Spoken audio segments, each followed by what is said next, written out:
Hello students, how are you. चलो आज हम लोग चैप्टर नंबर 11 डिस्कस करते हैं। Chapter number 11 is dual nature of radiation and matter. Okay, तो आज हम जो टॉपिक डिस्कस कर रहे हैं that is dual nature of matter and radiation या रेडिएशन एंड मैटर।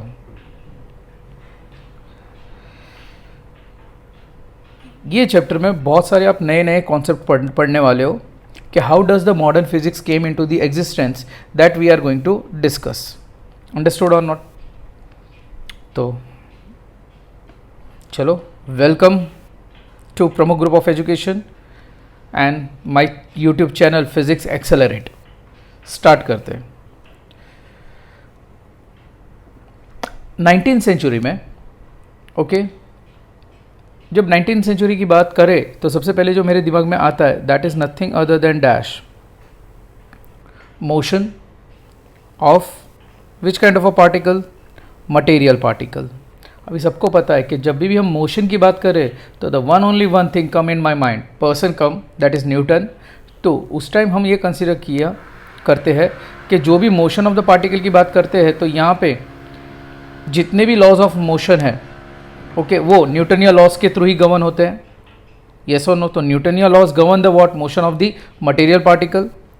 सेकेंड जो कॉन्सेप्ट आता है, लॉज आता है regarding thermodynamics and Maxwell electromagnetic theory या Maxwell theory of electromagnetic waves.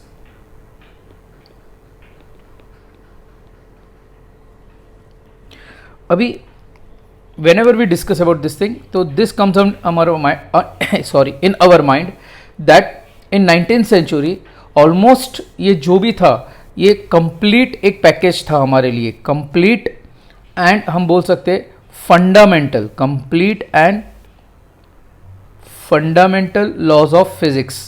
उस ज़माने में ये कंसिडर किया जाता था कि ये सारे कंप्लीट हो चुके हैं और ये फंडामेंटल लॉज ऑफ क्या है, फिजिक्स है।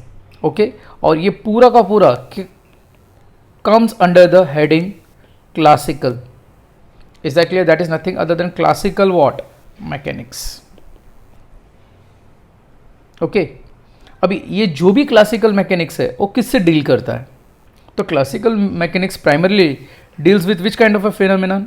तो ये डील करता है, it deals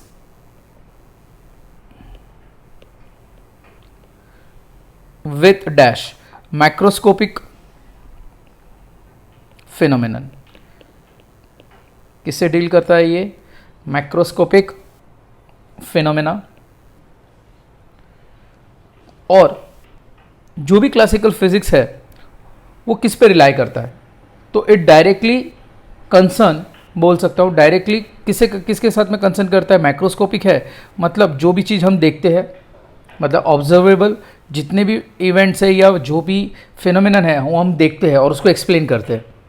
okay, apart from that, इसके सिवाय we make the use of simple instruments to calculate various problems. तो हम लोग क्या यूज़ करते हैं? वेरियस इंस्ट्रूमेंट्स यूज़ करते हैं to calculate, but a simple instrument calculate करते हैं।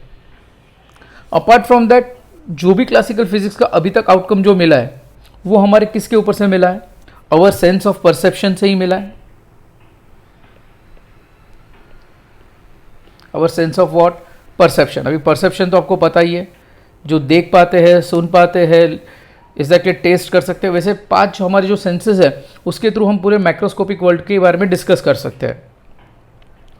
तो ये सारे के सारे जितने भी प्रॉब्लम्स थे, माइक्रोस्कोपिक प्रॉब्लम्स जो भी थे, okay, they were completely satisfied with the what, laws of classical mechanics. Laws of which kind of a mechanics? Classical mechanics से ये सब कुछ इजीली सेटिस्फाइड हो जाता था, जो भी आप आजू बाजू इवेंट्स देखते हो माइक्रोस्कोपिक वर्ल्ड में। ओके, तो साइंटिस्ट को ऐसा लगा कि यार माइक्रोस्कोपिक वर्ल्ड बहुत हो चुका, नाउ चलो एंटर करते हैं in the world of what, microscopic and सब माइक्रोस्कोपिक पार्टिकल। तो बहुत सारे साइंटिस्ट ने अपना डायरेक्शन, अपनी स्टडी स्टार्ट की टूवर्ड्स व्हाट, माइक्रोस्कोपिक एंड सब माइक्रोस्कोपिक व्हाट सिस्टम की तरफ।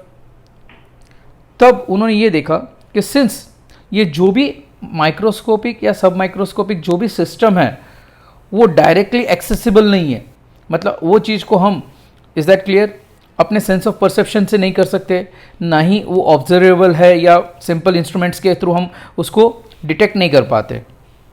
समझ में आ रहा है? उसको हम लोग डायरेक्टली एक्सेसिबल नहीं बोल सकते, मतलब it is inaccessible. In short it is what, inaccessible to direct observation, मतलब हम डायरेक्ट उसका ऑब्जर्वेशन नहीं ले पाते।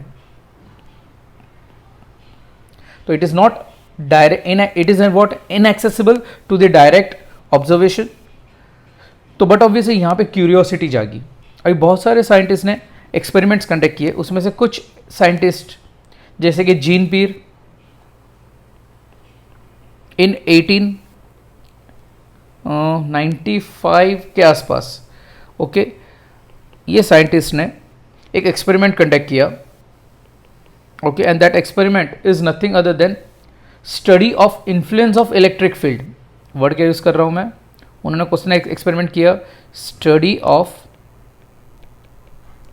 Influence of electric field to the cathode ray, to the which रे?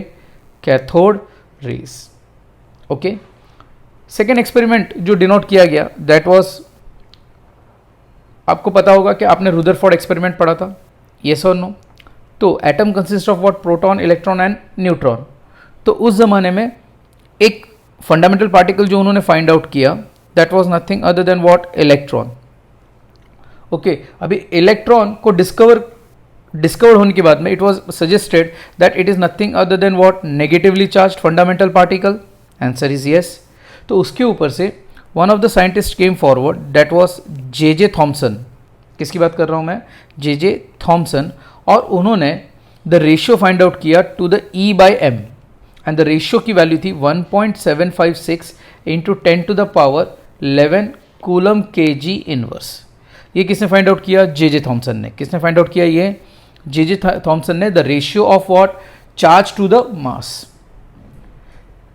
And ultimately it was discovered कि atom is considered as what now, fundamental unit, and it was ultimately suggested that atom is nothing other than what, electrically neutral. Atom is what, electrically neutral. Understood? उसके बाद में कुछ scientist और आ गया है, बहुत सारी स्टडीज है, बहुत सारे साइंटिस्ट ने किया है। विलेम रॉन्टजेन, सुना ही होगा रॉन्टजेन के बारे में। इन 1885, उसके पहले मतलब 1895 के पहले 1885, ओके, विलियम रॉन्टजेन, उसने एक्सीडेंटली, बोलते हैं ना फिजिक्स में बहुत सारी चीज़ एक्सपेरिमेंट कुछ करते हैं और कुछ अलग मिलता है, तो उन्होंने एक्सीडेंटली क्या डिस्कवर किया? एक्सरे। और एक्सरे के डिस्कवर होने के बाद में देखो यहाँ पे 1895 में कैथोड रे के बारे में डिस्कशन हुआ। मतलब ये सीरीज ऑफ व्हाट क्या है, एक्सपेरिमेंटल आउटकम है बाय डिफरेंट साइंटिस्ट, ओके। उसके बाद में फ्यू लेटर, उसके बाद में थोड़े सालों के बाद में हेनरी बैक्यूरेल 1865 में 1896 में, and madam Curie madam Curie 1898, मतलब समझ रहे, सब कुछ 19th सेंचुरी के आसपास हुआ है। With different compound discovered radio activity, मतलब इन्होंने क्या डिस्कवर किया? Radio activity. मतलब जब उन्होंने बहुत सारी स्टडीज की तो उन्होंने ये ऑब्जर्व किया कि डिफरेंट जो भी कंपाउंड लिए उन्होंने, जिसके ऊपर उनकी स्टडीज चल रही थी, तो डिफरेंट कंपाउंड्स में उन्होंने डिस्कवर्ड किया कि have discovered dash a phenomenon, is that clear? That is nothing other than dash, radio activity, okay. अभी इसके सिवाय भी सीरीज ऑफ एक्सपेरिमेंट्स कंडक्ट हुए, ओके। अभी जब ये सीरीज ऑफ एक्सपेरिमेंट कंडक्ट हुए तो उन्होंने ये ऑब्जर्व किया कि ये जो भी सीरीज ऑफ एक्सपेरिमेंट थे they were not getting similar outcome from the laws of classical mechanics. मतलब वो लोग ये जितनी भी एक्सपेरिमेंट्स कंडक्ट हो रहे थे उस ज़माने में, वहाँ पे क्लासिकल फिजिक्स के थ्रू अगर मैं एक्सप्लेन करने की कोशिश कर रहा था क्लासिकल मैकेनिक्स के थ्रू, तो explanation was not matched with the what, उसके आंसर्स जो थे वो क्लासिकल मैकेनिक्स के थ्रू मुझे रिलाय आंसर नहीं मिल रहे थे. समझ में आया? उसमें से कुछ ऐसे थे: specific heat of solids, diatomic gas at a very low temperature, larger electrical conductivity of metallic solid, structure of an atom, characteristics wavelength emitted or absorbed by the different elements, photoelectric effect, study of black body radiation. ये सब के सब, is that clear, classical mechanics के through explain हुए नहीं. वापस repeat करूँ, ये सब रफली लिख रहा हूँ, ध्यान देना. Specific heat of solid, second diatomic gases at very low temperature,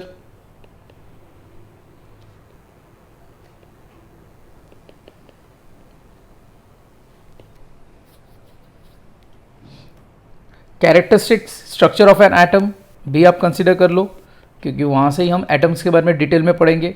structure of an atom, structure of an atom,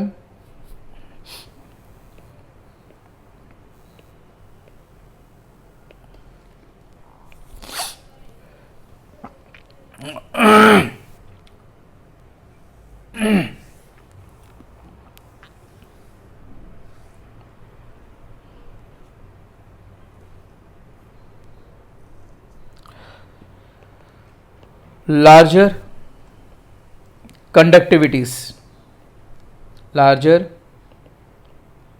conductivities of metallic solids,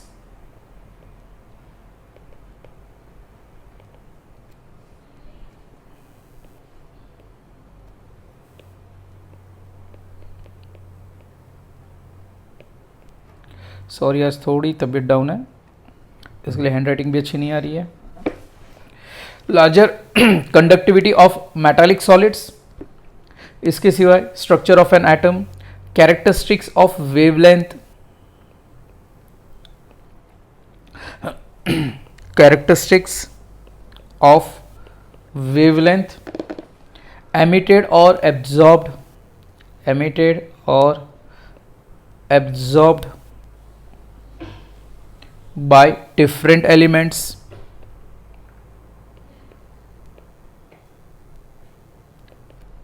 photoelectric effect,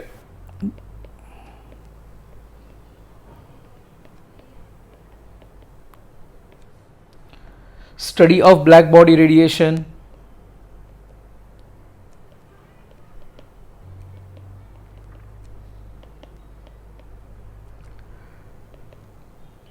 ये सब एक्सपेरिमेंट्स के, ये जितने भी एक्सपेरिमेंट्स मैंने बोले, इज़ दैट क्लियर?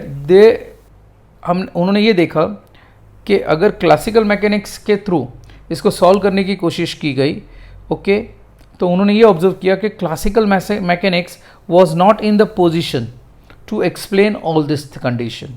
मतलब इन शॉर्ट उस टाइम ये हुआ कि यहाँ पे classical mechanics super duper flop गया ये सब को एक्सप्लेन करने में.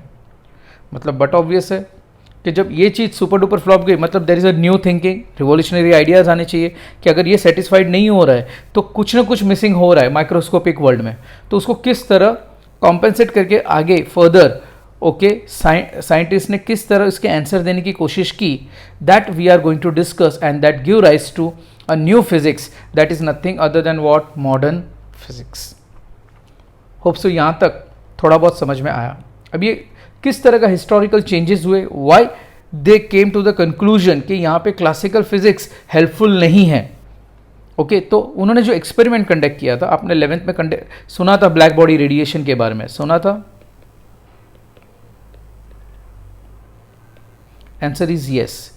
ब्लैक बॉडी रेडिएशन में मैंने आपको कहा था कि अगर हम एक बड़ा सा लोखंड का एक शेल ले लेते हैं, ओके, और वो शेल में एक पिन होल करते हैं,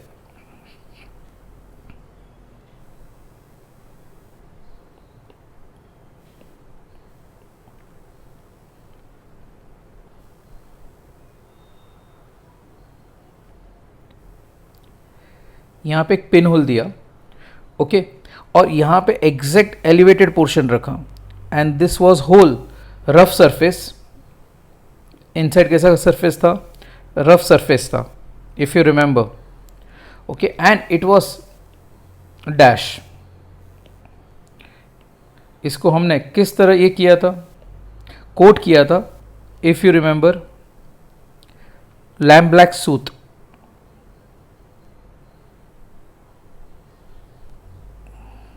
because it is considered as 99% perfectly black body.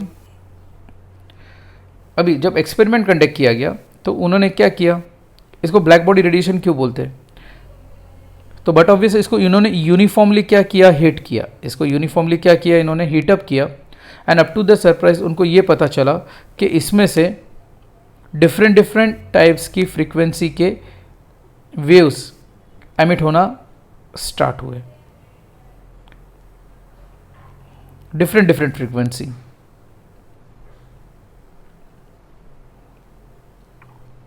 Okay, but obvious है जब उन्होंने हीट करना स्टार्ट किया तो इसमें से बहुत सारे रेडिएशंस बाहर निकले. अभी जब ये रेडिएशंस बाहर निकले तो बट ऑब्वियस है इसका आंसर भी तो मिलना चाहिए, इसके फॉर्मूला भी मिलने चाहिए. तो इन 1897 टू साइंटिस्ट जिन्होंने ट्राई किया इसको आंसर करने का, that were ल्यूमेर and prince Shem. उन्होंने इंटेंसिटी मेजर की. बट ऑब्वियसली जब बाहर आएगा तो इसकी हम इंटेंसिटी मेजर करते हैं. तो intensity of different wavelength, that is intensity distribution. समझ में आ रहा है? जो भी वेव्स बाहर आए होते हैं उसकी कुछ ना कुछ तो इंटेंसिटी होगी. तो intensity of different wavelength, that is intensity distribution of black body radiation. ये साइंटिस्ट ने एक्सपेरिमेंट्स कंडक्ट किए और उन्होंने लॉ अप्लाई किए, that were nothing other than laws of electromagnetic theory and thermodynamics के लॉ यूज किए. और उन्होंने थर्मोडायनेमिक्स ग्राउंड पे आइडियाज ऑफ इलेक्ट्रोमैग्नेटिज्म को लेके, okay, Wien was also the person जिसने ये सब लेके सॉल्व किया और एक फॉर्मूला डेजिग्नेट किया, that is U lambda is equal to 1 by lambda to the power 5 exponential form in bracket minus beta by lambda t. Okay, where b is a constant, b is a what? Constant, and T is the absolute temperature. Capital T is considered as what? Absolute temperature. अभी देखो हुआ क्या exactly in this scenario. When Wing experimentally उन्होंने experiment conduct किए, इन्होंने भी experiment conduct किया और उसके ऊपर से उन्होंने क्या दिया, एक फार्मूला दिया. क्या दिया उन्होंने? एक फार्मूला. और ये जो फार्मूला उन्होंने डेजिग्नेट किया, तो up to the surprise is that this formula was capable enough जो भी एक्सपेरिमेंटल आउटकम था उसके स्मॉल वेवलेंथ को अच्छी तरह से एक्सप्लेन कर रहा था. Is that clear? वापस रिपीट कर रहा हूं, ये जो भी फॉर्मूला था it was capable in explaining smaller wavelength. तो ये फॉर्मूला परफेक्ट सेट होता था स्मॉलर वेवलेंथ को लेके. बट जब यही फॉर्मूला इसमें से ब्लैक बॉडी रेडिएशन में से जब हायर वेवलेंथ आए, ओके, जब हायर वेवलेंथ एमिट होना स्टार्ट हुए, तो this formula was not capable in giving the experimental outcome. Okay, ये एक्सपेरिमेंटल आउटकम देने में समर्थ नहीं थे. मतलब actual it was not compactable. It does not, मैं बोल सकता हूं यहां पे स्टेटमेंट वाइज कि it fails to explain the higher wavelength intensity distribution. Logic समझ में आया? This formula fails to explain higher intensity distribution of black body radiation. मतलब स्मॉलर वेवलेंथ को तो एक्सप्लेन कर दिया बट हायर वेवलेंथ को एक्सप्लेन नहीं कर पाया. Another scientist came forward ये first group of the scientist ने एक्सप्लेन किया। क्या यूज़ किया उन्होंने? सिंपल सा, उन्होंने एक्सप्लेन किया with the help of what, laws of electromagnetic theory and thermodynamics use किया उन्होंने और ये फॉर्मूला डेजिग्नेट किया। Another scientist came forward, group of scientist, जिसमें से रेलिग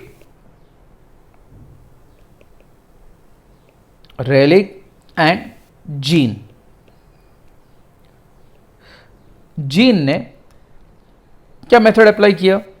they used number of modes of vibration, number of modes of vibration, number of modes of vibration for smaller interval of wavelength, of what? Wavelength. Okay, considering, किस बात का consideration किया उन्होंने? कि जो भी रेडिएशन है they are nothing other than dash electromagnetic waves, उसको ध्यान में रख के उन्होंने नंबर ऑफ मोड्स को कंसिडरेशन में लिया। क्लियर? अभी उन्होंने मेंशन किया कि each normal modes were corresponds to one harmonic oscillator,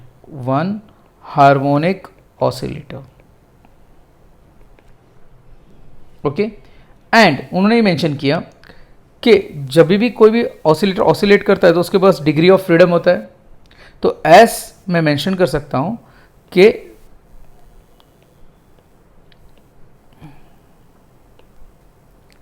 S degree of freedom for harmonic oscillator, for which kind of an oscillator? Harmonic oscillator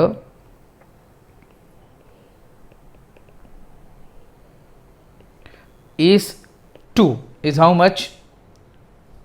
Is not, हम harmonic oscillator के लिए क्या कंसिडर करते हैं? 2। तो according to the equipartition law, सुना ही होगा आपने, equipartition law of energy, equipartition law of what? Energy. We get kinetic energy is equal to, आपने पढ़ा था F/2 kBT, और यहां पे therefore kinetic energy can be written as nothing other than kBT, where K is nothing other than dash KB is a Boltzmann constant and T is the what? Absolute temperature. तो इसके ऊपर से उन्होंने energy density का formula derive किया and U lambda is equal to 8 pi kBT by lambda to the power 4। अभी ये जो भी उन्होंने फॉर्मूला डिराइव किया, अप टू द सरप्राइज उनको ये पता चला कि this formula was capable enough to explain higher wavelength, but it fails to explain smaller wavelength. मतलब यहां पे पैराडॉक्स होना स्टार्ट हुआ, मतलब कॉन्ट्राडिक्शन करना स्टार्ट हुआ कि यहां पे ये जो फॉर्मूला था exactly it was not compatible with the what? Smaller wavelength. It fails to explain what? Smaller wavelength.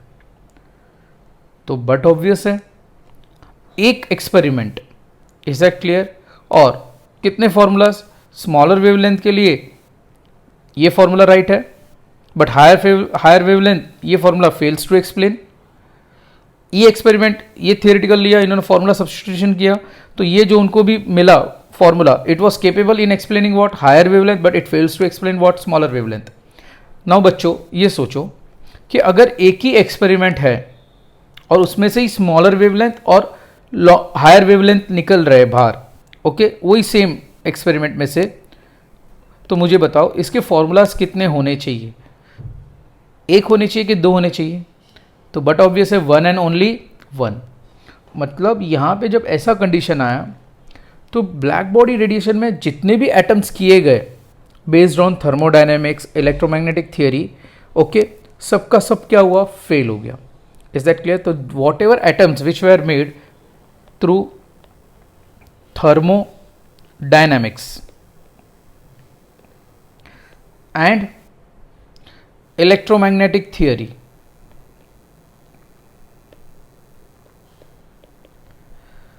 सब के सब क्या हो गए? All this theory were dash failed in explaining black body radiation. Got it और not? This was the revolution कि यहाँ पे पहली बार साइंटिस्ट को ऐसा लगा कि एक टाइम था कि जहाँ पे classical physics was consider as what, कि सारे के सारे नेचर्स रूल्स माइक्रोस्कोपिक वर्ल्ड में सब कुछ सेटिस्फाइड हो रहा है, but at the microscopic level उनको ये पता चला कि यहाँ पे classical mechanics, thermodynamics, laws of electromagnetic waves, ये सब सफिशिएंट नहीं है ये सब एक्सपेरिमेंट्स को या इसके आउटकम या इसके रिजल्ट्स को एक्सप्लेन करने के लिए. मतलब all the atoms were completely super duper flop. यहां तक समझ में आ गया सबको? मतलब all the atoms were super duper flop, okay, by classical mechanics. अभी new revolutionary idea came into the existence. ध्यान से सुनना. अभी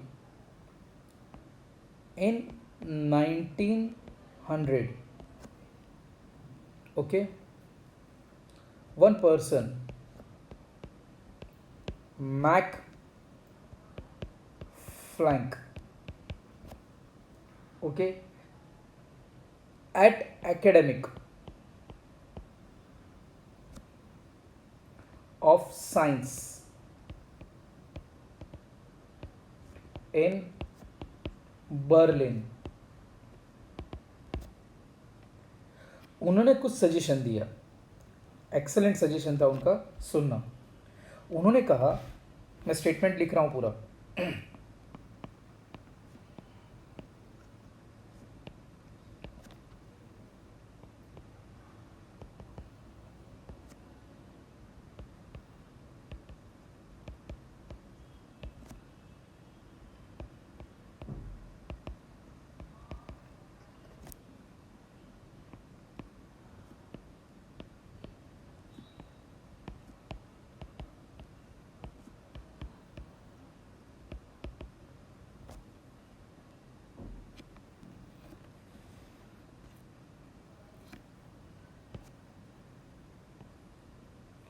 The walls of cavity emitting radiation are made up of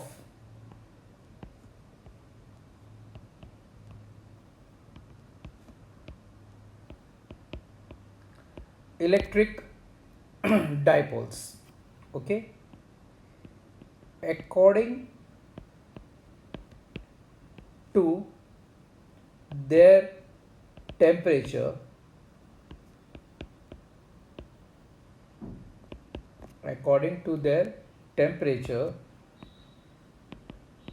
different electric dipoles या different dipoles oscillates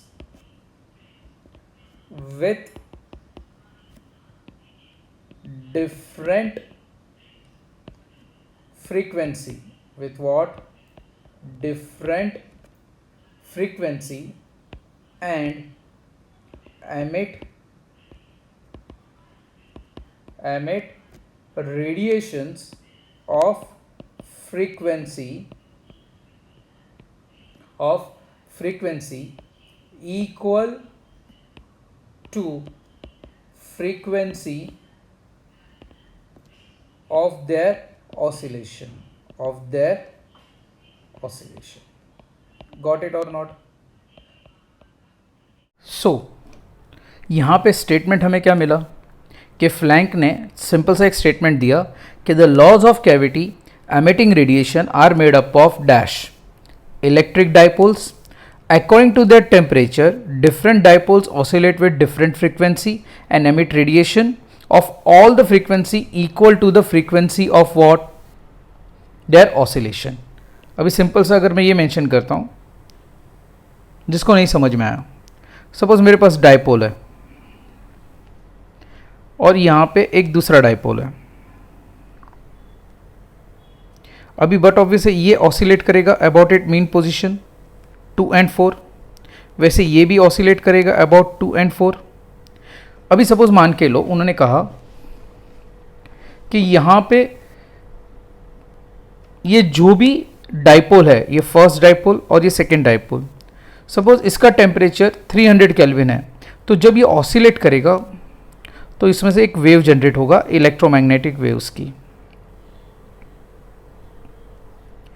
okay, अभी ये मैंने mention किया कि 300 केल्विन, सपोज ये आपका 1000 केल्विन है पे ये डाइपोल है, तो ये इसके हिसाब से फ्रीक्वेंसी एमिट करेगा। स्टेटमेंट समझ में आ गया? वापस बताओ। According to that temperature, okay, different dipoles oscillate with different frequency and emit what radiation of frequency equal to the frequency of oscillation. मतलब ये पार्टिकल डाइपोल जितनी फ्रीक्वेंसी से ऑसिलेट करेगा उतनी ही वही सेम फ्रीक्वेंसी से जो भी रेडिएशन एमिट होंगे उसकी फ्रीक्वेंसी क्या होगी? Same as that of the frequency of the what oscillator. Clear और नॉट? कोई डाउट, कोई क्वेरी? अंडरस्टूड? अभी तो उसने ये जो रिवॉल्यूशनरी आइडिया दिया, अभी ध्यान देना, उसको स्टेटमेंट वाइज बता रहा हूं। उन्होंने कहा कि ये जो भी माइक्रोस्कोपिक ऑसिलेटर है, स्टेटमेंट सुनना बहुत अच्छी तरह से, microscopic oscillators may not possess any arbitrary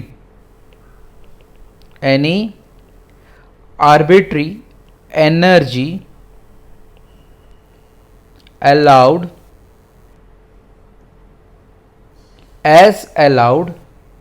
by the laws of classical mechanics.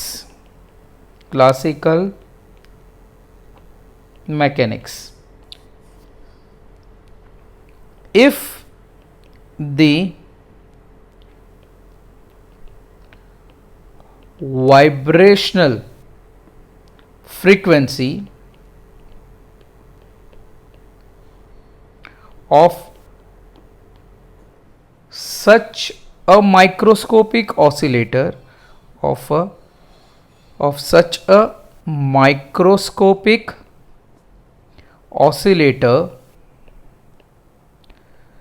is F, then it possesses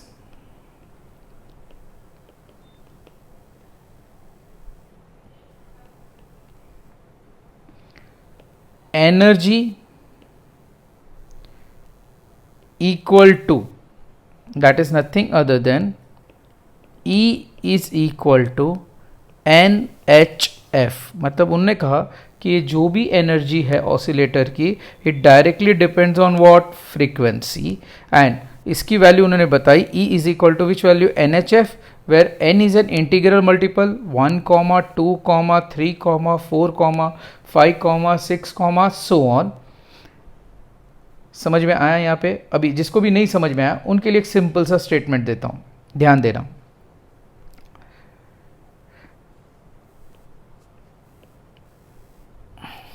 Microscopic oscillator may not possess an arbitrary energy as allowed by the laws of classical mechanics। अभी आप बोलोगे sir ये क्या है, समझ में नहीं आया।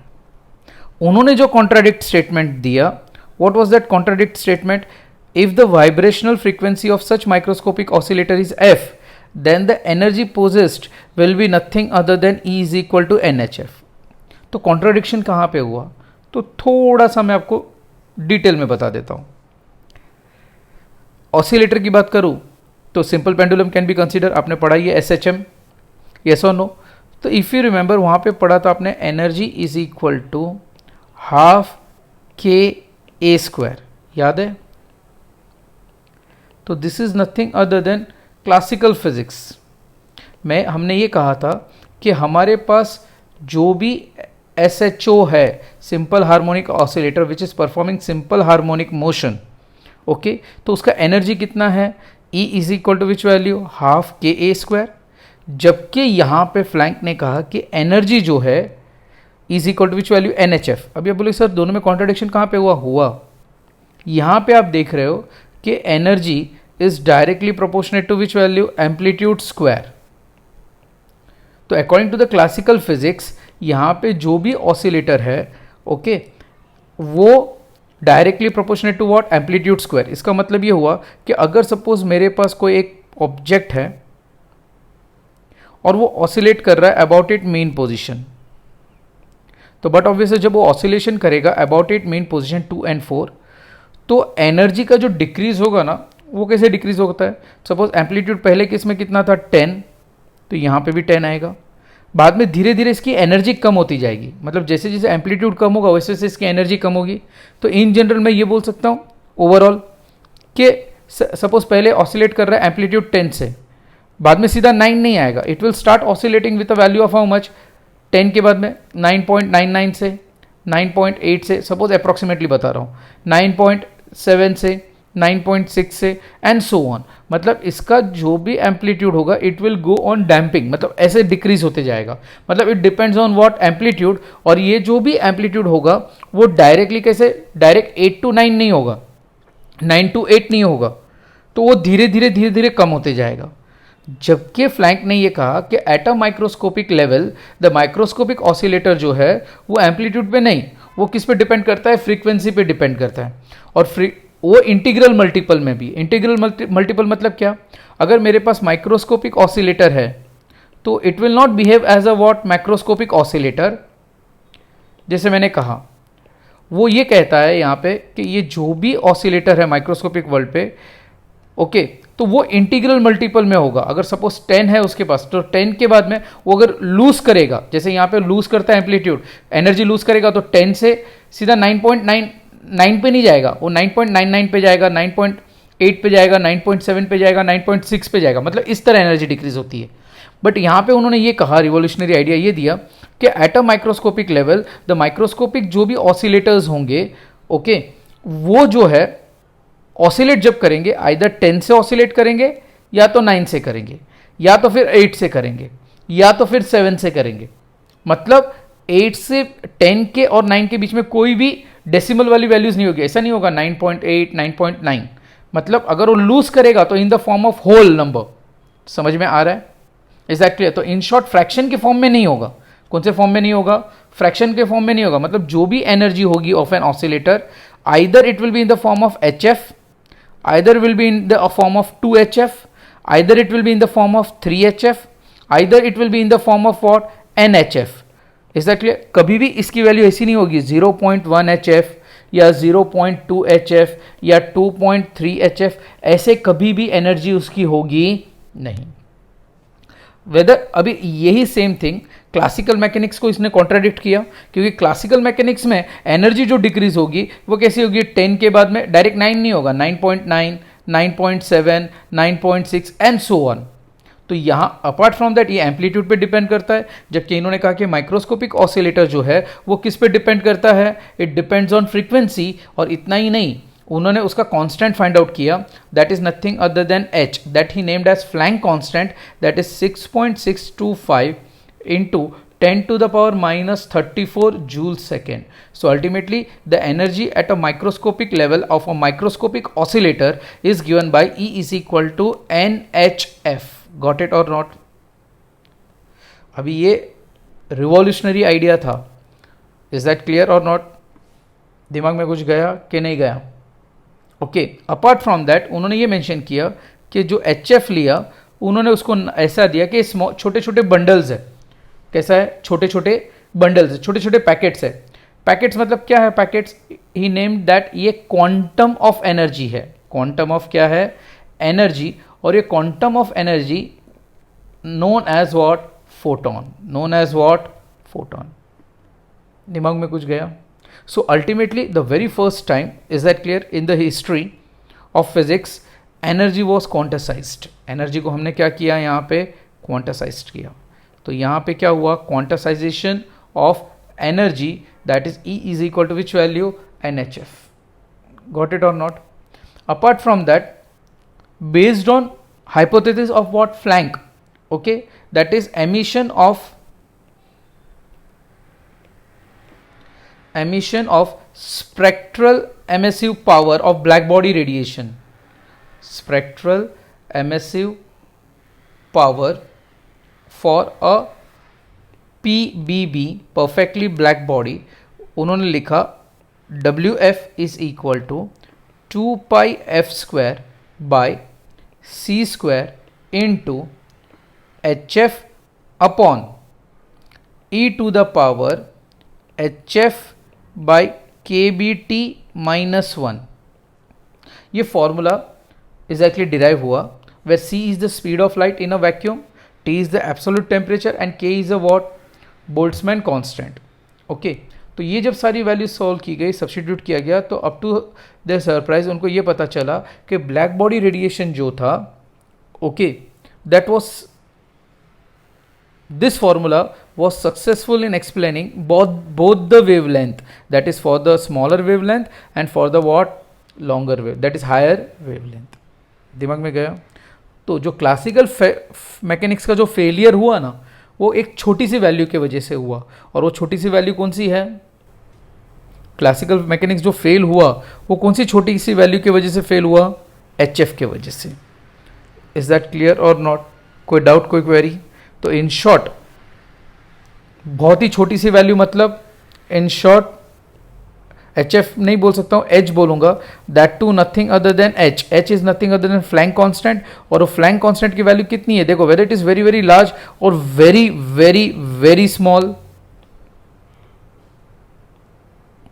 6.625 into 10⁻⁻34 joule second.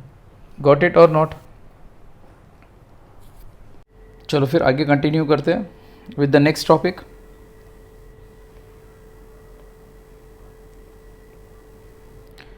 Emission of electrons. अभी the word itself suggest emission. किसका एमिशन हमें करवाना है? इलेक्ट्रॉन्स का एमिशन करवाना है। इसका मतलब ये हुआ कि सबको पता है कि जब हम कोई कंडक्टर लेते हैं, सपोज आप एक वायर ले लो, कॉपर वायर या कॉपर प्लेट ले लो, ओके, तो सिंस एज यू नो, अगर हम कोई कॉपर प्लेट लेते हैं या कोई भी वायर ले लो, it is one and the same.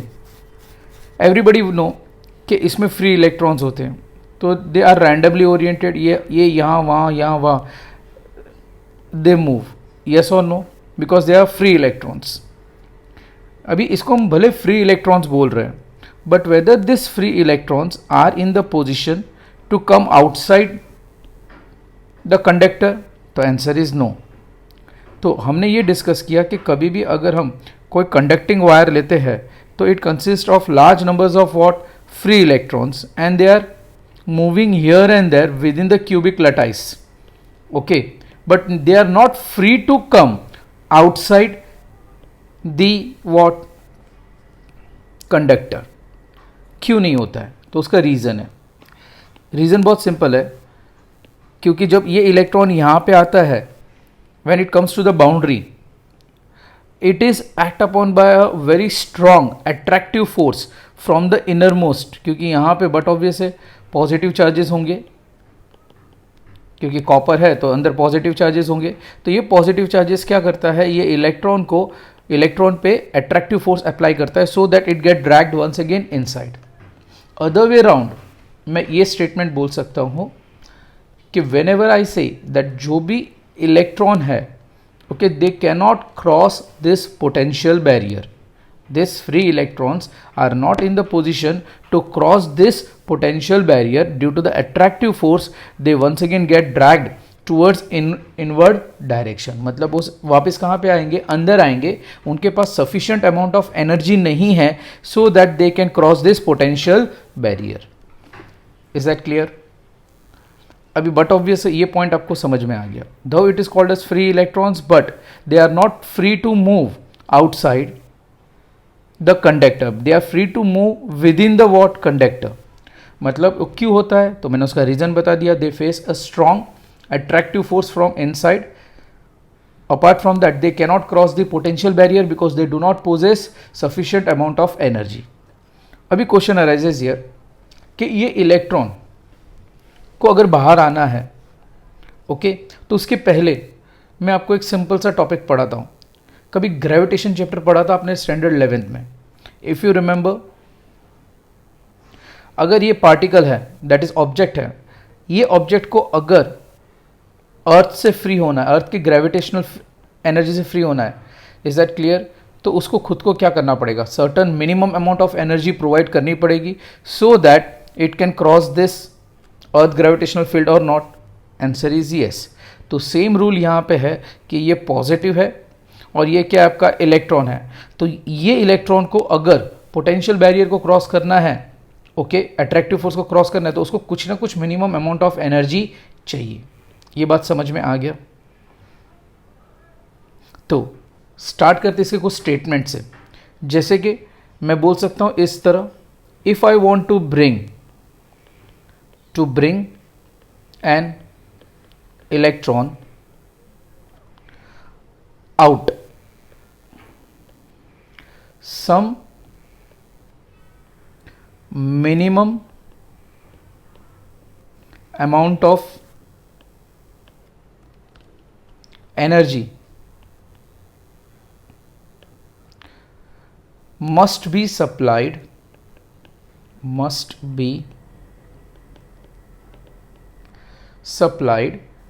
to it, मतलब कुछ ना कुछ मिनिमम अमाउंट ऑफ एनर्जी उनको सप्लाई करना पड़ेगा। दिस मिनिमम एनर्जी, वर्ड क्या यूज कर रहा हूं मैं, दिस मिनिमम एनर्जी रिक्वायर्ड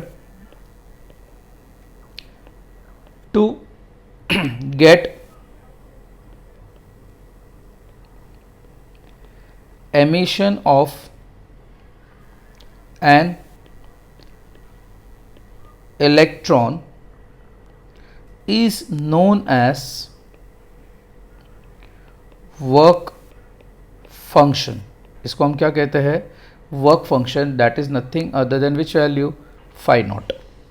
उसको रिप्रेजेंट कैसे करूंगा मैं, phi naught of that metal, of that what metal, ओके। नाउ ये जो भी वर्क फंक्शन है वो किस पे डिपेंड करता है, तो this work function depends on कौन से टाइप का मटेरियल है, type of metal, okay, type of what, metal. Second, nature of its surface,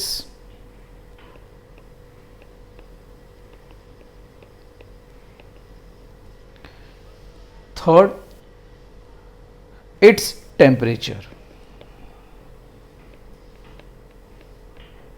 Got it or not? So in short, the minimum amount of energy required to get emission of an electron, मतलब to get electron outside the metallic surface, the minimum energy is known as dash work function, which is represented by which symbol, 5। ये समझ में आया। अभी जब emission की बात छेड़ी है हमने, तो एमिशन ऑफ इलेक्ट्रॉन, मतलब अगर मेरे को इलेक्ट्रॉन को एमिट करवाना है तो मुझे एक्सटर्नल या somewhat extra amount of energy को प्रोवाइड करना है, तो it can be done by 3 means. First is thermionic emission, word क्या यूज कर रहा हूं मैं, thermionic emission। Second will be field or cold emission, and last photoelectric emission। What is thermionic emission? तो एकदम सिंपल लैंग्वेज में अगर मैं आपको समझाऊं तो मैं ये बोल सकता हूं कि अगर मेरे पास कोई एक बल्ब है, और आपने देखा होगा ये बल्ब में यहाँ पे बीच में एक टंगस्टन फिलामेंट होता है, and this is provided a potential difference. क्या प्रोवाइड किया जाता है इसको, पोटेंशियल डिफरेंस। जब ये पोटेंशियल डिफरेंस प्रोवाइड किया जाता है, ओके, तब ये tungsten filament becomes red hot. आप देखोगे ना उसको अच्छी तरह से, तो आप देखो it becomes red hot, and इसमें से जैसे ही वो इलेक्ट्रॉन को सफिशिएंट अमाउंट ऑफ एनर्जी मिल जाती है, आप बोलोगे सर पोटेंशियल की वजह से मिलता है, तो आंसर इज यस, आपने पढ़ा है work done is equal to Q delta V. तो आप जब पोटेंशियल डिफरेंस प्रोवाइड करते हो अक्रॉस दिस एंड, तो whether the charge will get amount of energy, work is nothing other the form of energy. और यहाँ पे हमने पहले ही पढ़ा कि अगर आप कुछ एनर्जी उसको प्रोवाइड कर दो, ओके, किसको, इलेक्ट्रॉन को, तो whether it will come outside the metallic surface, तो टंगस्टन फिलामेंट है, मेटल है, तो जब आप यहाँ पे पोटेंशियल डिफरेंस प्रोवाइड करते हो तो ये इलेक्ट्रॉन उतनी sufficient amount of energy regain करता है and it start emitting out of the what, tungsten filament. Is that clear और नॉट? ये बात समझ में आ गई? In the same way field emission या कोल्ड एमिशन। अभी फील्ड एमिशन या कोल्ड एमिशन क्या है? तो सपोज मेरे पास कोई एक मेटालिक सरफेस है और उसके आजू बाजू में स्ट्रॉन्ग क्या क्रिएट कर रहा हूं, इलेक्ट्रिक फील्ड क्रिएट कर रहा हूं।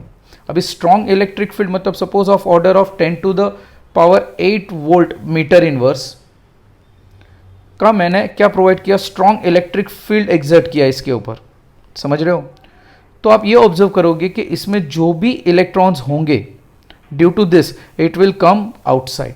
दैट मीन्स इलेक्ट्रिक फील्ड का भी फॉर्मूला आप पढ़ चुके हो, E is equal to F by Q, मतलब F is equal to Q E, मतलब आप इतना फोर्स जनरेट कर दो जिसकी वजह से ये जो भी इलेक्ट्रॉन है it will be provided certain sufficient amount of energy and it will get dragged outside the what, this metallic surface and crosses this potential barrier। समझ में आ गया? नाउ लास्ट जो चैप्टर में पूरा का पूरा हम डिस्क्राइब करने वाले that is nothing other then photo electric emission. Okay, अभी फोटो इलेक्ट्रिक एमिशन है क्या? तो इन अ वेरी सिंपल टर्म में मैं पहला स्टेटमेंट जैसे ये एक्सप्लेन किया वैसे ही बता देता हूँ। सपोज मैंने कोई एक मेटालिक सरफेस लिया और उसके ऊपर मैंने कुछ फ्रीक्वेंसी के लाइट इंसिडेंट की, इलेक्ट्रोमैग्नेटिक वेव्स उसके ऊपर इंसिडेंट किया। जैसे ही certain amount of electromagnetic waves incident किया ऑफ सर्टेन एनर्जी, तो मैंने ये ऑब्जर्व किया कि इसमें से एमिशन होना स्टार्ट हुआ, that is what, electrons emit होने स्टार्ट हुए। तो यहाँ पे देखो मैं पोटेंशियल डिफरेंस क्रिएट करता हूँ जिसकी वजह से ये हीटअप होता है, इसलिए इसको थर्मियोनिक एमिशन कहते हैं। फील्ड एमिशन और कोल्ड एमिशन कि यहाँ पे हीट नहीं करता हूँ, सिर्फ मैं क्या प्रोवाइड कर रहा हूँ, स्ट्रॉन्ग इलेक्ट्रिक फील्ड, तो इलेक्ट्रिक फील्ड की वजह से एमिशन हो रहा है। यहाँ पे फोटो इलेक्ट्रिक, अभी फोटो इलेक्ट्रिक क्यों, फोटो मतलब लाइट, इज दैट क्लियर? तो मैं लाइट इसके ऊपर सर्टन फ्रीक्वेंसी के इंसिडेंट कर रहा हूँ। आप ये दिख रहे हो कि थोड़े जैसे इंसिडेंट करता हूँ तो इसमें से इलेक्ट्रॉन्स एमिट होना स्टार्ट करते हैं। तो यहाँ पे मैंने ये ऑब्जर्व किया कि यहाँ पे जस्ट कोई भी एक मेटालिक सरफेस को सफिशिएंट हाई फ्रीक्वेंसी से इरेडिएट कर रहा हूँ मेटल को, तब उसमें से इलेक्ट्रॉन्स एमिट होना स्टार्ट होते हैं। वैसे इफेक्ट को हम क्या बोलते हैं, photo electric emission. No doubt अभी थोड़ा बहुत समझ में नहीं आएगा ये टॉपिक, बट अभी फिलहाल इतना समझो कि मैंने कोई लाइट इसके ऊपर इंसिडेंट किया हुआ है, इज दैट क्लियर? और ये यहाँ पे मेटल पे टकरा था और अचानक मैंने ये ऑब्जर्व किया कि इसमें से इलेक्ट्रॉन्स बाहर आना स्टार्ट हुए, मतलब तीनों भी केस में एमिशन स्टार्ट हुआ। ये बात समझ में आई? ऐसे इफेक्ट को हम बोलते हैं फोटो इलेक्ट्रिक इफेक्ट। हम इसको क्या बोलते हैं, फोटो इलेक्ट्रिक इफेक्ट। अंडरस्टूड? कोई डाउट?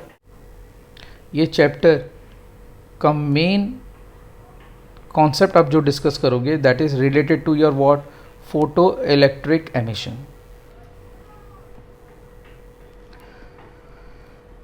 अभी मैं यहां पे कुछ स्टेटमेंट बताने जा रहा हूं that you have to understand. Suppose आप एक मेटालिक सरफेस ले लो, सपोज मैंने ले लिया जिंक प्लेट, ओके। अब ये जिंक प्लेट में क्या किया, तो कुछ साइंटिस्ट आगे आए और उन्होंने एक्सपेरिमेंट कंडक्ट करना स्टार्ट किया। जैसे कि एक साइंटिस्ट था हेलवाश, इन्होंने एक्सपेरिमेंट करना स्टार्ट किया।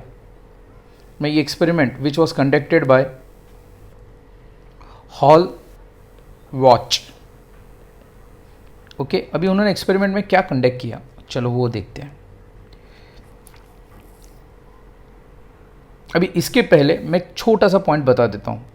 अभी आपने इलेक्ट्रोमैग्नेटिक वेव्स देखा है, आपने पढ़ाई है इलेक्ट्रोमैग्नेटिक वेव्स हमारा हो गया है। तो अगर आप इलेक्ट्रोमैग्नेटिक वेव्स के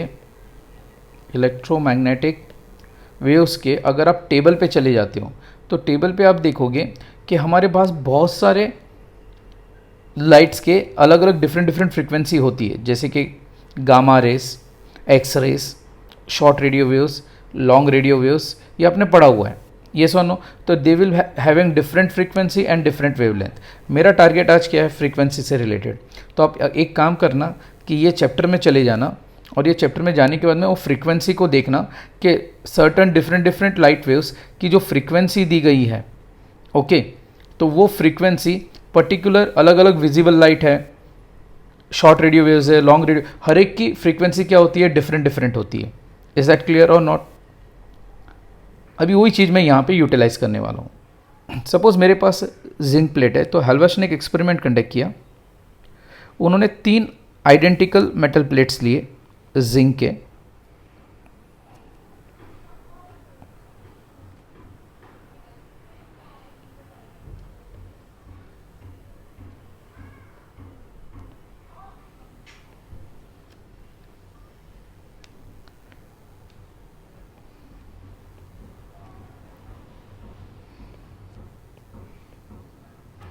कितने लिए उन्होंने? 3 जिंक प्लेट लिए आइडेंटिकल, ओके। अभी ये तीनों भी प्लेट को इलेक्ट्रोस्कोप से कनेक्ट किया। अभी इलेक्ट्रोस्कोप मतलब आपको पता ही होगा, electroscope is a device which is use to detect the presence of charges. तो हमने ये ऑब्जर्व किया कि जो पहला वाला जो प्लेट था वो पॉजिटिवली चार्ज प्लेट था ऑफ सर्टन पॉजिटिविटी। दूसरा जो प्लेट था वो इलेक्ट्रिकली क्या था? न्यूट्रल था। एंड तीसरा जो प्लेट था वो क्या था? नेगेटिवली चार्ज था। ये हो सकता है, क्लियर?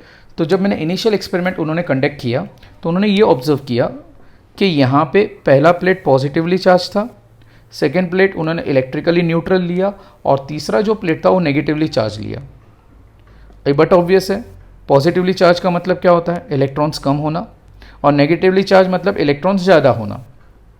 Is that clear? मतलब नेगेटिविटी ज़्यादा होगी उसमें।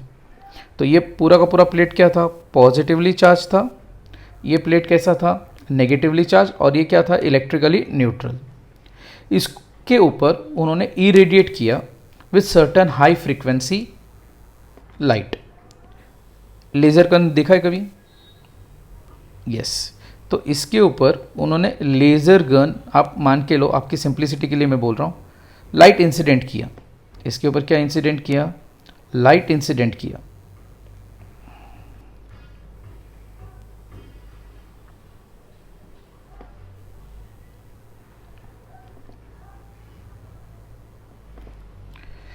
ओके। उन्होंने ये ऑब्जर्व किया फ्रॉम हिज फाइंडिंग को उनको ये पता चला आफ्टर सर्टन टाइम, उन्होंने ये देखा कि जो जिंक प्लेट न्यूट्रल था इट अटेन पॉजिटिव चार्ज, वो पॉजिटिव बन गया। वो क्या बन गया? पॉजिटिव। जो पॉजिटिवली चार्ज प्लेट था it becomes more of positive. More of what?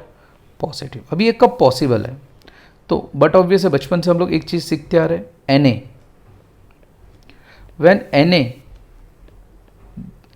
gives away one electron तो it will carry positive charge। मतलब sodium is an electrically neutral, मतलब 2 8 1, तो यहाँ पे क्या होता है 2,8, मतलब एक इलेक्ट्रॉन यहाँ से लेफ्ट हो गया। तो देखो ये जिंक प्लेट जो इलेक्ट्रिकली न्यूट्रल था उसने क्या चार्ज कैरी किया? पॉजिटिविटी चार्ज कैरी किया। मतलब बट ऑब्वियस है from this conclusion whether I can say that इसमें से इलेक्ट्रॉन एमिट होना स्टार्ट हुए आउटसाइड, तभी तो जाके वो पॉजिटिव चार्ज अटेंड करेगा कि नहीं करेगा। ओके। सेकेंड केस में देखो, सेकेंड केस में भी वही हुआ कि ये जो पॉजिटिव चार्ज प्लेट था it becomes more of positivity. अभी मोर ऑफ पॉजिटिविटी कब होगा? तो जब इसमें से और इलेक्ट्रॉन्स क्या होना स्टार्ट करेंगे? बाहर जाना स्टार्ट करेंगे। थर्ड केस में उन्होंने क्या देखा? थर्ड केस में ये देखा उन्होंने कि अभी आप क्लोरीन ले लो,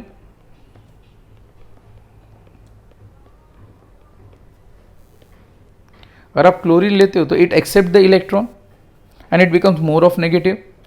तो यहाँ पे उन्होंने ऑब्जर्व किया कि ये जो भी नेगेटिव था, मोर ऑफ नेगेटिव, इसमें से भी इसकी जो नेगेटिविटी थी ना वो कम होती गई, मतलब नेगेटिविटी बिकम लेस। अभी नेगेटिविटी लेस कम होगा तो बट ऑब्वियस है इसमें से जब इलेक्ट्रॉन्स एमिट होना स्टार्ट होंगे तो थ्रू आउट द एक्सपेरिमेंट हलवेश ने ये दिया कि when the zinc plate was irradiated with sufficient high frequency light, तो उन्होंने ये ऑब्जर्व किया कि जो न्यूट्रल प्लेट था वो पॉजिटिव अटेंड करना स्टार्ट किया, जो पॉजिटिव चार्ज प्लेट था it attend more of positivity, और जो नेगेटिव प्लेट था उसमें नेगेटिविटी उसकी डिक्रीज हुई। समझ में आया? अंडरस्टूड और नॉट? तो this was the observation done by whom? Hallwachs. तो अल्टीमेटली इट वॉज कंक्लूडेड कि यहाँ पे इलेक्ट्रॉन एमिशन होता है। अभी इलेक्ट्रॉन एमिशन किसकी वजह से हुआ? तो वेदर उन्होंने यहाँ पे जो भी इंसिडेंट किया, whether it took the help of a light और नॉट। अभी यहाँ पे जो भी लाइट यूज़ की गई it was sufficient high frequency light, जिसकी वजह से उन्होंने फोटो इलेक्ट्रिक एमिशन देखा। यहाँ पे ना ही उसको उन्होंने हीट किया, ना ही यहाँ पे कोई एक्सटर्नल इलेक्ट्रिक फील्ड एग्जर्ट की, उन्होंने जस्ट लाइट इंसिडेंट की एंड उन्होंने ये देखा कि यहाँ पे मेटलिक सरफेस चेंज हो रहा है, उसका neutral to positive, positive to more positive and more of negative to less negative. तो ultimately it was concluded that electron start emitting. Hope so यहाँ तक समझ में आया। कोई डाउट, कोई क्वेरी? श्योर। इसके बाद में ये किसने किया? Experiment was conducted by whom? Hallwachs. अभी एक बात तो कंफर्म हो गई थी कि एमिशन होता है, ओके, बट एमिशन कब होगा? अब ये भी इंपॉर्टेंट पॉइंट है। तो हॉलवैक्स ने बहुत सारे एक्सपेरिमेंट्स कंडक्ट किए और उन्होंने ये कंक्लूड किया, उन्होंने नहीं किया, बहुत सारे दूसरे साइंटिस्ट ने भी इसमें गो थ्रू किया, तो उनको ये पता चला कि कुछ मेटल्स या most of the metals such as zinc, cadmium, magnesium, okay, उनकी जो फ्रीक्वेंसी है जिसको हम थ्रेशोल्ड फ्रीक्वेंसी कहते हैं, अभी मैं थोड़ी देर में आऊँगा वर्ड पे कि what is the meaning of threshold. Threshold frequency, इसकी जो भी थ्रेशोल्ड फ्रीक्वेंसी है it lies in UV region. किस में लाई करता है? ये यूवी रीजन में लाई करता है, got it, of electromagnetic spectrum. And some alkali metals such as lithium, sodium, potassium, rubidium, ये सब की जो भी थ्रेशोल्ड फ्रीक्वेंसी है it lies in what? Visible region. It lies in what? Visible region. Okay, अभी व्हाट इज थ्रेशोल्ड फ्रीक्वेंसी समझाऊंगा। अभी मैंने आपको कहा कि आपका इलेक्ट्रोमैग्नेटिक वेव्स खत्म हो चुका है। अभी ये मैंने जो लिखा हुआ है, what does this statement means to you? UV region, visible light, frequency या threshold frequency. Before going to this point you should understand कि ये स्टेटमेंट का मतलब क्या है। अभी अगर आप इलेक्ट्रोमैग्नेटिक वेव्स का अगर आप स्पेक्ट्रम ओपन करोगे, ओके, तो आप ये देखोगे कि सबसे बॉटम पे आप देखोगे सबसे पहले लॉन्ग रेडियो वेव्स, उसके बाद में आएगा एएम रेडियो वेव, उसके बाद में आएगा आपका approximately television and FM radio waves. I consider both this to be in a almost same range. इसके बाद में आता है short radio waves,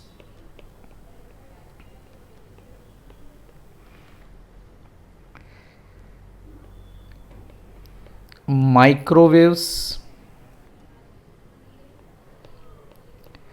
infrared waves region, visible, everybody are about aware of visible light spectrum, UV, X-rays and finally gamma rays। अब बोलो sir आपने क्या बताया? तो अगर आप उसमें चार्ट में देखोगे तो आपको फ्रीक्वेंसी और उसका वेवलेंथ दिखाई देगा हर एक का, ओके। किसी का भी प्रॉपर डिमार्केशन नहीं है कि इस लॉन्ग रेडियो वेव्स है तो इतनी फ्रीक्वेंसी से इतनी ही फ्रीक्वेंसी होगी कि इतने वेवलेंथ से इतना ही वेवलेंथ होगा, वो शार्प डिमार्केशन नहीं है, इट रेंजेस, इसकी रेंज दी गई है। ओके, तो for simplicity for this chapter अभी फिलहाल मेरा टारगेट वेवलेंथ को लेके नहीं है, मैं फ्रीक्वेंसी के बारे में एक्सप्लेन करना चाहूँगा। Okay, suppose long radio wave की रेंज अगर मैं कंसिडर करता हूँ इन टर्म्स ऑफ फ्रीक्वेंसी, तो आई कैन कंसिडर कि 10 to the power 1 to approximately 10 to the power 6 तक का आप रेंज कंसिडर कर सकते हो। ये टेलीविजन और AM वेव्स को अगर मैं कंसिडर करता हूँ तो it approximately start from the range of 10 to the power 6 to 10 to the power approximately 8 के आसपास वो वेरी करता है। Is that clear? Short radio waves की बात करूँ तो इट गेट कंक्लूडेड, पूरा का पूरा शॉर्ट रेडियो वेव्स में आएगा, that is ranging from which point 10 to the power 7 to 10 to the power approximately 12 आप कंसिडर कर लो। उसमें अगर आप माइक्रोवेव्स कंसिडर करते हो तो माइक्रोवेव्स को अगर आप कंसिडर करते हो तो उसका रेंज जो है 10 to the power 10 to 10 to the power 12 तक करता है। मतलब समझ में आ रहा है, यहाँ पे प्रॉपर डिमार्केशन नहीं है, ये मिक्सिंग होता है। ओके, इंफ्रारेड रीजन की बात करूँ तो 10 to the power 13 to 10 to the power 14 तक की उसकी फ्रीक्वेंसी रेंज करती है। विजिबल लाइट स्पेक्ट्रम की बात करूँ तो 10 to the power 14 to the 10 to the power 15। UV rays की बात करूँ तो अप्रॉक्सीमेटली 10 to the power 15 से लेके 10 to the power 16 या 17 तक कंसिडर कर सकते हो। एक्सरे की बात करूँ तो approximately 10 to the power 16 to 10 to the power it will be range up till 20। Gamma rays की बात करूँ तो गामा रेस का जो रेंज होगा that will be approximately 10 to the power 19 to 10 to the power 23। अभी ये जो भी मैंने आपको कंसिडरेशन में लिया है वो फ्रीक्वेंसी को लेके। अभी आपको एक बात तो समझ में आ गई होगी कि हर एक वेव्स जो है उसकी कोई फ्रीक्वेंसी की रेंज होती है, it is of certain order. Okay, मतलब जैसे जैसे फ्रीक्वेंसी इंक्रीज होगी तो वहाँ पे आप डिफरेंट इफेक्ट्स देखोगे, तो आंसर इज यस। तो फॉर जनरल ऑब्जर्वेशन आप देखो इसमें से क्या आपको समझना है। अगर आप ये पूरे टॉपिक को देखते हो तो whether the frequency 10 to the power 1 से लेके 10 to the power 23 तक रेंज होता है, मतलब frequency goes on increasing, frequency goes on what, increasing from long radio waves to gamma rays. मतलब आपका in short long radio waves की frequency सबसे मिनिमम है and it goes still up till gamma rays जिसकी frequency maximum है। मतलब this is of 10 to the power order 1 and this is of order of 10 to the power 23 और उसके बीच में वेरियस वेव्स है। इज दैट क्लियर और not? तो whether the frequency goes on increasing, answer is yes. अभी मैंने यहाँ पे जो स्टेटमेंट थोड़ी देर पहले मेंशन किया था, बैक टू दिस पॉइंट, मैंने आपको ये मेंशन किया था कि कुछ मेटल्स है जिसका रीजन थ्रेशोल्ड फ्रीक्वेंसी क्या है, जिंक है, कैडमियम है, magnesium, it lies in UV region. Alkali metals such as lithium, sodium, potassium, rubidium उसका किस में लाई करता है, विजिबल रीजन में लाई करता है। अभी इसका मतलब क्या है, तो अभी इसका मतलब समझा रहा हूँ, try to understand. Suppose best example हमने जिंक की लिया है तो जिंक को ही ले लेते हैं। अभी सपोज मैं एक एक्सपेरिमेंट कंडक्ट कर रहा हूँ, I have taken a zinc plate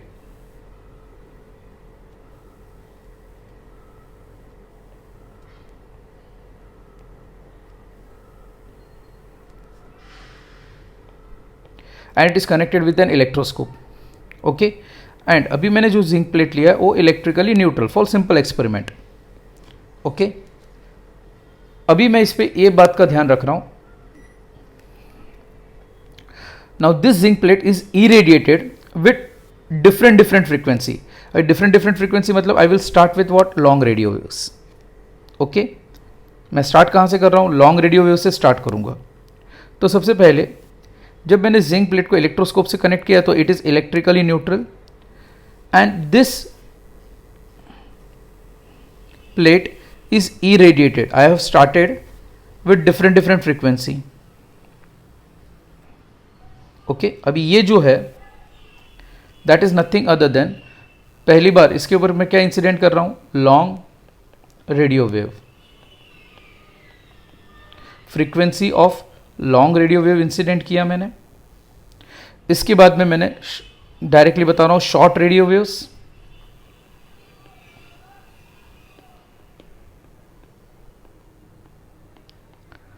after that it was irradiated with microwaves,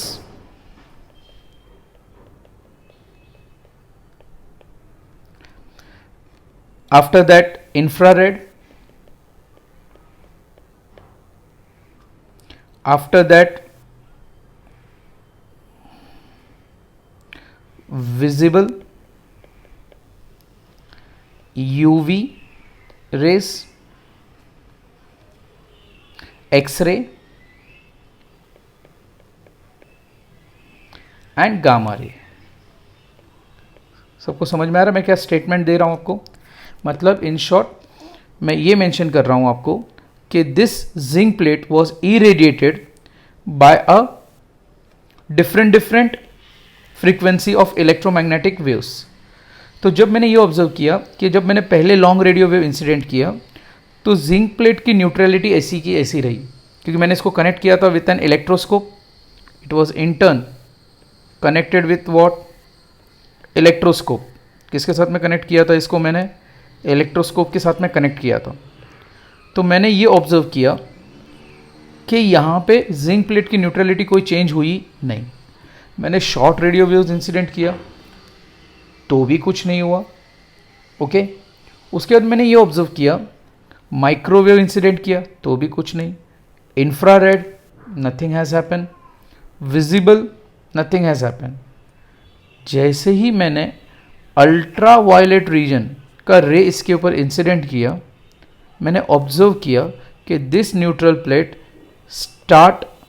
started to convert itself into positivity, और वो इलेक्ट्रोस्कोप मुझे बता देगा। तो इसने पॉजिटिविटी गेन करना स्टार्ट किया। अरे पॉजिटिविटी गेन कब होगा? तो बट ऑब्वियसली इसमें जो भी इलेक्ट्रॉन्स होंगे when it start emitting outside, okay, तब जाके ये क्या गेन करेगा? पॉजिटिविटी गेन करेगा। तो मैंने ये ऑब्जर्व किया कि अल्ट्रावायलेट रीजन पे जैसे ही लाइट इंसिडेंट होना स्टार्ट हुआ इसके ऊपर, तो इसने पॉजिटिविटी अटेन करना स्टार्ट किया।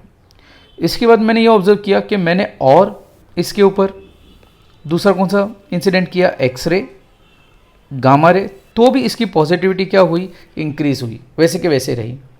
तो फ्रॉम दिस होल स्टेटमेंट मैं क्या बोल सकता हूं? तो whether I can say that frequency कहां से स्टार्ट हुआ, कहां से फोटो इलेक्ट्रिक एमिशन स्टार्ट हुआ? तो मैं सिंपल लैंग्वेज में ये बोलूंगा कि फोटो इलेक्ट्रॉन, मतलब ये जो इलेक्ट्रॉन है इसको हम लोग बोलते हैं फोटो इलेक्ट्रॉन, मतलब इलेक्ट्रॉन्स, अदर वे राउंड हम क्या बोलते हैं? इलेक्ट्रॉन्स।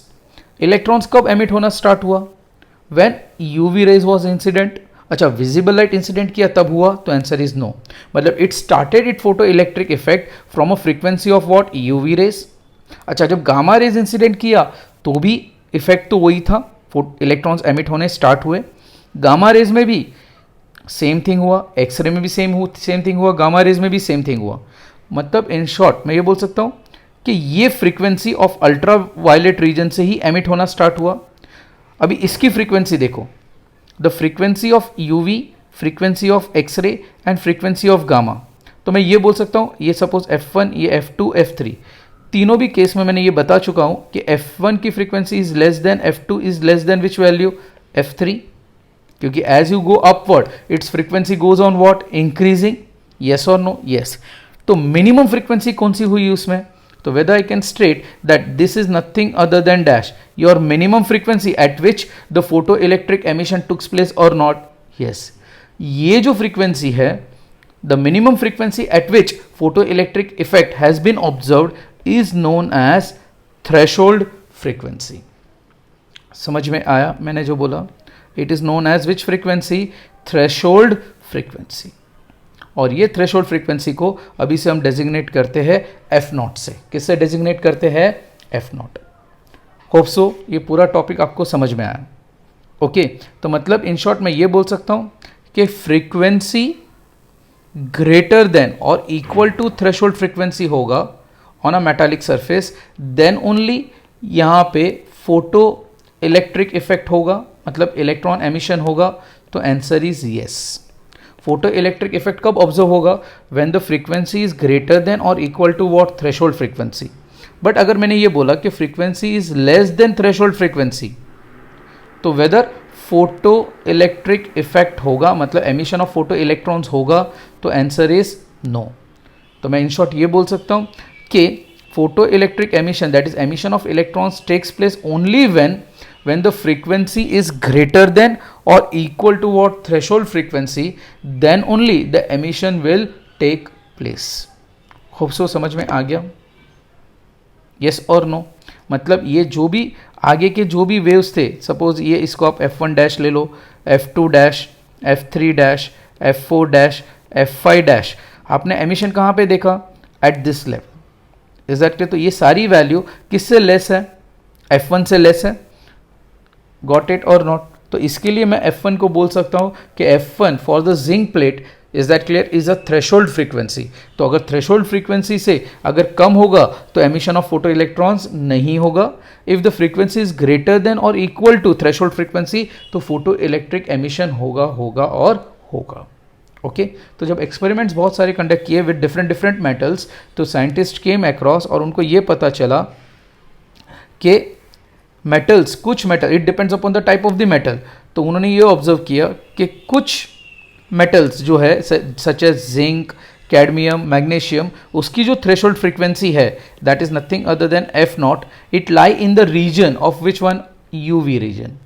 जबकि एल्कली मेटल्स कुछ है, जो alkali metals such as lithium, sodium, potassium, rubidium, ये इसकी सबकी जो थ्रेशोल्ड फ्रीक्वेंसी है it lies in the region of what? Visible light. मतलब when it was irradiated with visible light, तो यहाँ पे फोटो इलेक्ट्रिक एमिशन उन्होंने ऑब्जर्व किया। होप सो यहाँ तक का आपको फोटो इलेक्ट्रिक एमिशन का मतलब और फ्रीक्वेंसी से रिलेटेड थ्रेशोल्ड फ्रीक्वेंसी का मतलब आपको समझ में आ गया। गॉट इट और नॉट?